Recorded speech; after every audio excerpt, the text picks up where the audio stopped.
The text message arrived during my son's baseball game. I was watching Danny step up to the plate, his 12-year-old shoulders squared with determination under the late afternoon sun.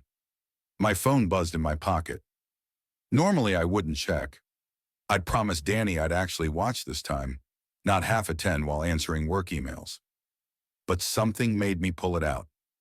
Unknown number. I'm leaving. Don't try to find me. Tell Danny I love him, but I need to live for myself now. I deserve better. I read it 3 times before the words made sense. Around me, parents cheered as someone hit something. My hands went numb. I looked up just in time to see Danny watching me from home plate, his face falling as he realized I'd missed his moment.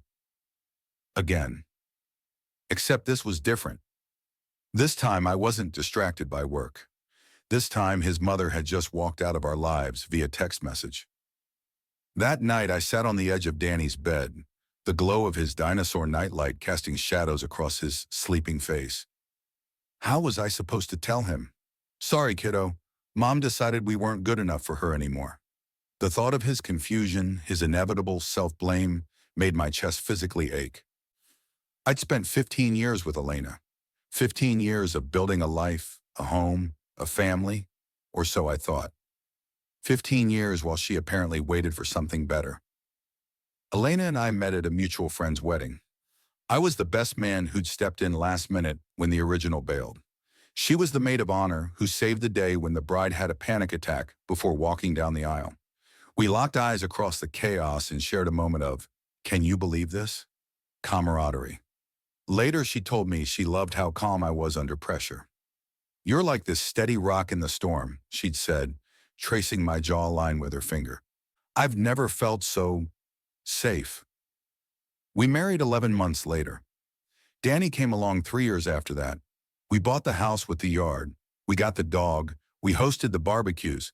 We were fine. Not perfect, but who is? We had our arguments, mostly about money, my long hours at the construction management company, her restlessness. But I never once thought she was unhappy enough to leave.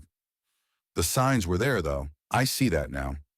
The way she'd scroll through Instagram for hours, lingering on travel posts and luxury lifestyle accounts, her sudden interest in meditation retreats and self-discovery workshops, the new friends whose names she dropped but whom I'd never meet, the unexplained charges on our credit card statement. It's just a girls' weekend, she'd say, packing an outfit I'd never seen before. Or, everyone from the book club is going. The book club that somehow never seemed to discuss any actual books. 3 days after she disappeared, I found the letter. It was hidden in Danny's sock drawer, folded into a tiny square. My sweet boy. Sometimes adults need to find their true path, even when it hurts. I've spent too many years living someone else's life. This isn't about you. You're perfect just as you are. But mommy needs to find her happiness.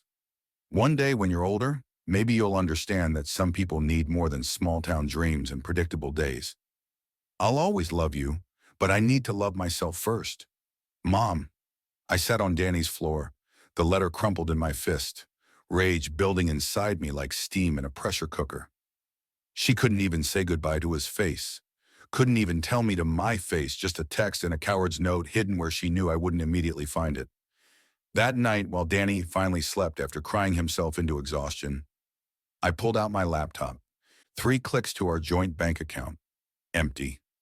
15 years of savings, gone. The vacation fund for Disney that summer, gone. Even Danny's college fund, untouched legally, but only because it was in a protected 529 plan. My hands shook as I called her cell, straight to voicemail. I texted, "Where are you? Danny keeps asking for you. At least talk to him." Nothing. I tried her sister Marla. "I'm sorry, Mike," she said, sounding genuinely pained. "She made me promise not to tell you anything. She says she needs a clean break." A clean break? She's his mother. She's been unhappy for a long time, Mike. And that gives her the right to abandon our son, to steal our savings? Silence on the line. Then, she met someone, an investment guy. He has connections, opportunities. She sees it as her chance. The floor seemed to tilt beneath me. Who is he? His name is Julian. That's all I know, or should say. Her voice dropped. But Mike, I've met him. He's not what he seems. The next month was a blur of damage control. Explaining to Danny why Mommy wasn't coming back. Dealing with his nightmares, his questions, his sudden fear that I would disappear too.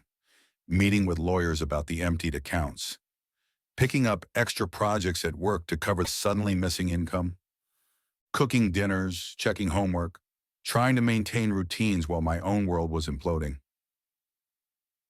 I lost 15 pounds without trying. Started getting gray at the temples. The neighbors brought casseroles like someone had died. In a way, someone had. The Elena I thought I knew never existed. 6 weeks after she left, Danny's teacher called me in for a conference. He's been drawing these during art therapy, Mrs. Winters said, sliding several papers across her desk. Dark scribbles. A stick figure family with one member scratched out so hard the paper had torn. A house with rain falling only on one small figure in the corner. He told the counselor that his mom left because he wasn't special enough, Mrs. Winters said gently. That she found better people to love. Something broke inside me that day. Something final. That night after Danny was asleep, I made a call to my old college roommate, Jacob. He'd gone into digital security, the kind that major corporations hire to find weaknesses in their systems. The kind that, when pressed by an old friend in desperate need, could perhaps locate someone who didn't want to be found. This is crossing some lines, Mike, Jacob warned. She crossed them first, I replied, my voice flat. I just need to know where my son's mother is. He deserves more than a hidden goodbye note. 3 days later, Jacob sent me an address. Palm Beach, Florida. A high-rise condo with ocean views, and a name. Julian Mercer, 42, self-described wealth management consultant with a trail of investment fraud complaints that had somehow never quite stuck. I stared at the information, my coffee going cold beside me. I deserve better, she'd written.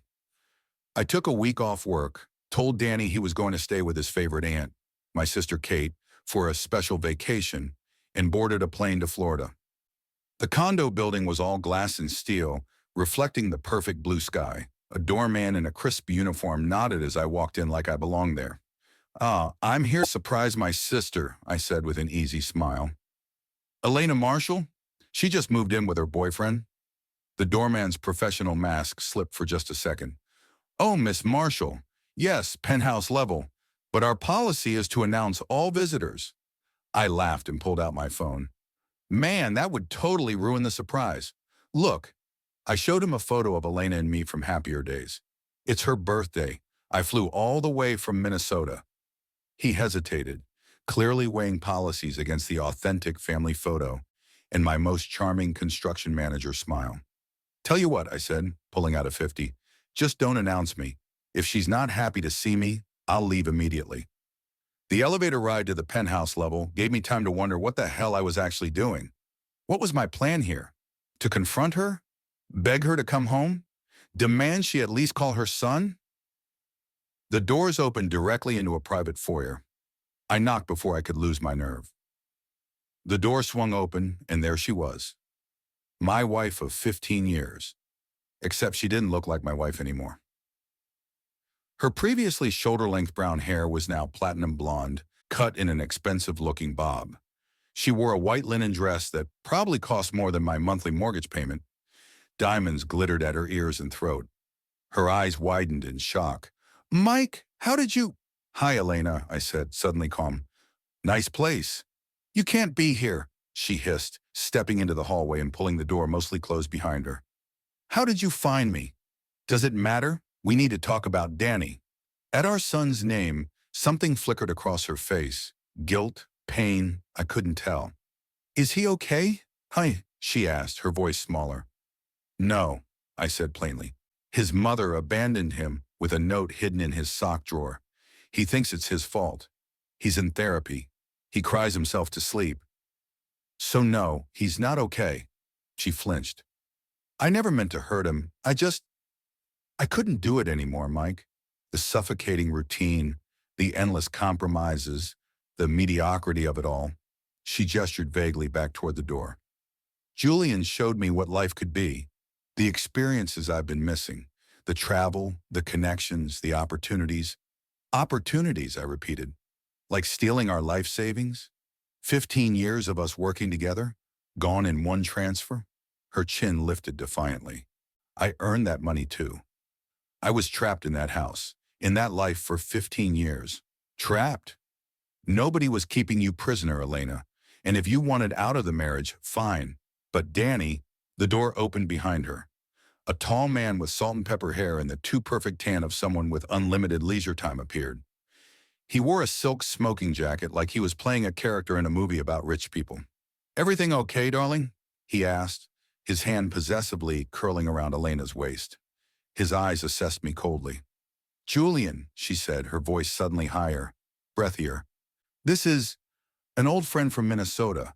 Mike was just leaving." Old friend, not my husband, not Danny's father. Julian extended his hand. Julian Mercer. Any friend of Elena's. He left the platitude unfinished, his smile not reaching his eyes. I ignored his hand. "I'm not her friend. I'm her husband, and I'm here about our son." Julian's smile tightened. "Ah, well, Elena has moved on to a new chapter. Perhaps you should respect that." I looked at Elena. "One phone call, that's all I'm asking. Call your son, talk to him, tell him it's not his fault." Something in her expression softened, but Julian squeezed her waist. "Elena has made her choice," he said, "and we're actually late for a lunch engagement with some very important potential clients." He emphasized the last words meaningfully. Elena's eyes darted between us. For a moment, I thought I saw a flicker of the woman I'd known, the one who'd held my hand through my father's funeral, who'd stayed up all night when Danny had croup, who'd built a life with me, brick by brick. Then she straightened her shoulders. "I'm sorry, Mike. Tell Danny. Tell him I love him. But this is my life now." The door closed in my face. I wandered the beaches of Palm Beach that afternoon, watching families play in the surf, couples walking hand in hand. I sat at an outdoor bar and ordered a whiskey, then another.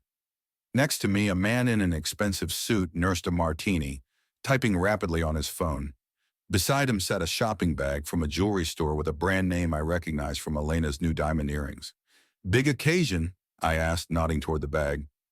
He looked up, irritated by the interruption, then softened. "Anniversary. 5th year," he sighed. "Third wife." I raised my glass. "Congratulations." "Thanks." He took a long sip of his martini. "Worth every penny to keep her happy. These young ones, they have expectations."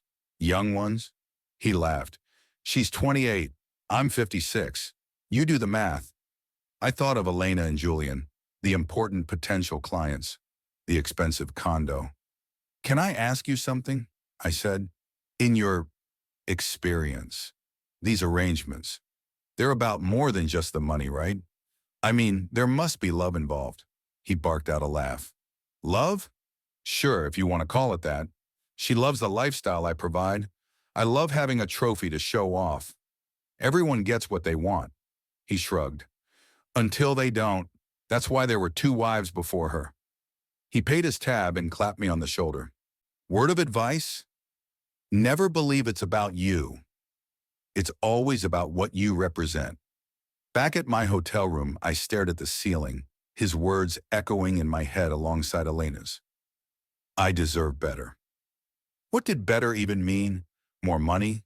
More excitement? Less responsibility? I pulled out my phone and called Danny. "Hey, champ," I said when he answered. "How's Aunt Kate treating you?" "Good," he said, his voice small. "We made cookies. When are you coming home?" "Soon," I promised. "Did you have fun at school today?" "I guess." A pause. "Dad, did you find Mom?" My heart clenched. "Danny, it's okay," he said quickly. "I know she's not coming back. Mrs. Winters says sometimes grown-ups make choices that hurt, but it doesn't mean kids did anything wrong." Out of the mouths of babes and therapists. "Mrs. Winters is very smart," I managed. "And she's right. None of this is your fault. Not one bit. I know. Another pause. Dad, are you crying? I wipe my eyes. Just a little, because I miss you. I miss you too. His voice brightened slightly. Aunt Kate says I can pick where we go for dinner tonight. I'm picking pizza. Excellent choice. After we hung up, I sat for a long time looking at the photo on my phone background. Danny and me at his last birthday, cake frosting on both our faces, grinning like fools. What was I doing here? Chasing a woman who had made her choice? Hoping for what? That Elena would see me and suddenly remember the life we'd built? That she'd have regrets? I thought about Julian's possessive hand on her waist, the doorman's flicker of recognition when I mentioned her name, the diamonds, the important potential clients. I opened my laptop and started searching Julian Mercer more thoroughly. Jacob had found information, but I hadn't really processed it in my emotional state. 3 hours later, I had a clearer picture. Julian Mercer, 3 times divorced. A trail of investment schemes that skirted legality. A pattern of dating women in seemingly stable marriages, showing them what they were missing, then moving on when the novelty wore off or the money ran dry. There were posts on investment warning forms, a few news articles where he was mentioned peripherally in investigations that never quite stuck to him, and photos. Lots of photos at charity galas and exclusive events, always with a different woman on his arm. I found one from just 2 years ago. Julian, a brunette I didn't recognize, and another woman whose smile was tight, whose eyes seemed to be silently screaming. She wore the same diamond earrings Elena had been wearing. My phone buzzed with a text. Unknown number, but I knew immediately who it was. I'm sorry about today. Julian doesn't know I'm texting. Can we meet tomorrow? Alone. There are things you should know. The Seaside Cafe, 10 a.m. The Seaside Cafe was a small place away from the main tourist areas. I arrived early, watching the door. At precisely 10 o'clock, Elena walked in. She looked different than yesterday, more like the woman I'd known. Hair pulled back in a simple ponytail, minimal makeup, jeans and a t-shirt instead of designer linen. Without the armor of wealth, I could see the shadows under her eyes. She slid into the booth across from me. Thanks for coming. You said there are things I should know. She nodded, fidgeting with a sugar packet. It's complicated. Uncomplicated. Julian isn't, she began, then stopped. This isn't what I thought it would be. I waited. He's controlling. Everything. The clothes, the hair, the jewelry. It's all his taste, not mine. I'm like a project, something he's molding. She looked up. The money's gone, Mike. All of it. Investments, he said. But I'm not allowed to know the details. And you're telling me this why? Because, she glanced around nervously. Because I made a terrible mistake. Because I'm scared. Because, her voice broke. Because Julian has another woman already. I found messages on his phone. I'm just the latest in a pattern. I thought of the photos I'd found. The woman with the screaming eyes and tight smile. Did you love him? I asked, the question burning my throat. Or was it just what he represented? She flinched as if I'd slapped her. I thought I loved what he was offering. Freedom, excitement, a life without school lunches and mortgage payments, and the endless, grinding sameness. And now I know there's no such thing as freedom without a cost. She reached for my hand. I pulled back. Mike, I'm so sorry for everything, for Danny. God, Danny, how is he? Traumatized, I said bluntly. Confused, hurt. But he's strong. He'll survive this. We both will. Hope flickered in her eyes. Maybe when I come back. Come back, I interrupted. Elena, there's no coming back from this. But I made a mistake. I see that now. We could try again, for Danny's sake. I studied her face. This woman I'd loved for 15 years, this stranger who'd broken our son's heart, who'd stolen our savings, who'd only reached out when her fantasy life crumbled. No, I said quietly, we can't. Mike, here's what's going to happen, I said, my voice steady. You're going to call Danny. Today. You're going to tell him you love him and that none of this is his fault. You're going to set up a regular time to talk to him, and you're going to keep those commitments. But you and me, we're done. Tears filled her eyes. What about the money? Figure it out. That's your problem now. Where am I supposed to go? I can't stay with Julian, and I can't. Call your sister, I suggested, or your parents, or any of the friends you were so eager to run away with. But I'm not your safety net anymore. I stood up, dropped enough cash on the table to cover 2 coffees neither of us had touched, and looked at her one last time. For what it's worth, I said, I hope you find whatever it is you're looking for, but Danny and I deserve better. The flight home felt lighter somehow. I called Jacob from the airport to thank him. So did you get what you needed? He asked. I think I got something better, I replied. Kate and Danny were waiting at baggage claim, Danny holding a hand-drawn sign, Welcome home, Dad. I scooped him into a bear hug, breathing in the scent of his hair, a mix of kid shampoo and the chocolate ice cream evident around his mouth. Did you see Mom? He whispered into my neck. I did, I said, setting him down to look him in the eyes. And she's going to call you tonight. But right now, it's just going to be you and me for a while. Is that okay?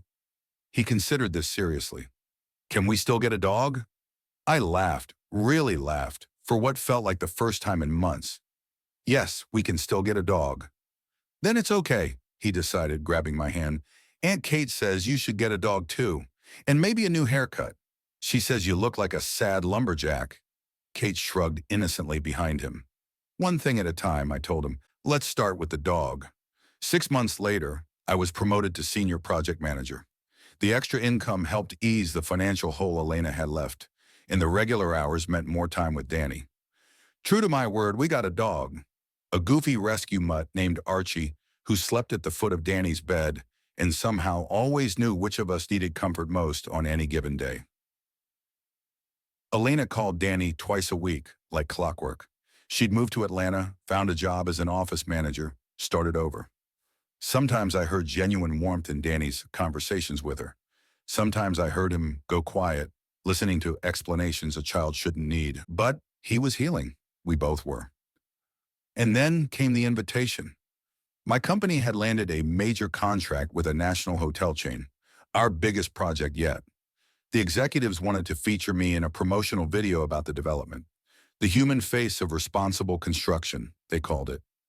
The day of filming, I stood in front of the half-built structure, answering questions about sustainability, community impact, and the future of urban development.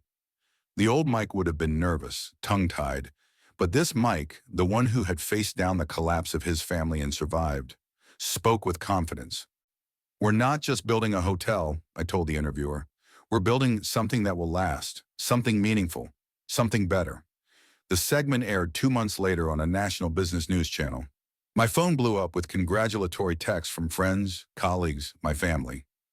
And then came the text I didn't expect. I saw you on TV today.